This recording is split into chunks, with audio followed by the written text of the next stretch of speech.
disciplinaire. C'est-à-dire que si l'administration s'engage sur un terrain disciplinaire, ben, elle initie la procédure. Parce qu'elle ne confère. La procédure n'est pas la même. La procédure n'est pas du tout la même. On peut arriver à un licenciement pour insuffisance professionnelle, mais ce n'est pas dans un cadre disciplinaire. C'est dans un cadre, c'est dans le cadre du contrôle, du suivi qui sont faits, des inspections, etc., où on constate que l'agent ne satisfait pas la situation.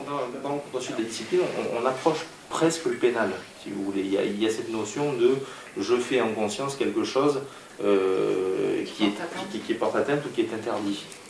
Alors que l'agent qui n'arrive pas à exécuter ses missions, c'est pas ça. Vous voyez ce que je veux dire? Mais du coup, ça ouvre bien la possibilité donc une sanction, voire un licenciement pour insuffisance professionnelle. Alors, ce que vous appelez... Ça change. Alors, si, ça change quand même pas mal de choses au niveau de la procédure et au niveau des garanties qui doivent être accordées à l'agent. Pourquoi? Parce que, par exemple, quand vous arrivez derrière une insuffisance professionnelle, avant d'y arriver, vous avez 50 possibilités de rattraper le coup. Vous faire muter, aller sur une formation, etc., etc. Quand on est en procédure disciplinaire, l'objectif n'est pas pédagogique dans la sanction disciplinaire.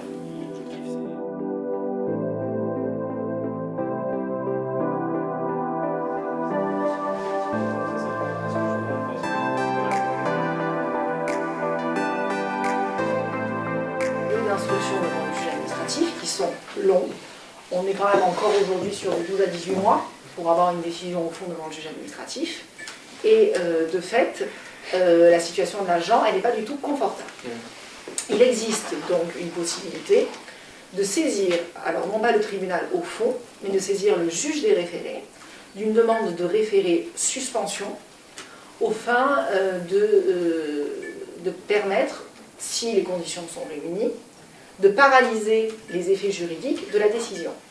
J'avais eu un cas, et il fallait convaincre le juge des référés du fait qu'il y avait quand même une urgence particulière et la légalité qui était plus que douteuse pour qu'on puisse annuler cette décision.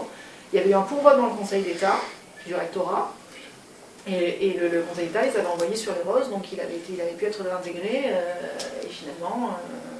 voilà. Bon, après, finalement... Bon, il a quitté la fonction publique. C'était un peu dommage d'arriver à tout, mais bon, je pense que peut-être, en tout cas, c'est pour ça. Voilà.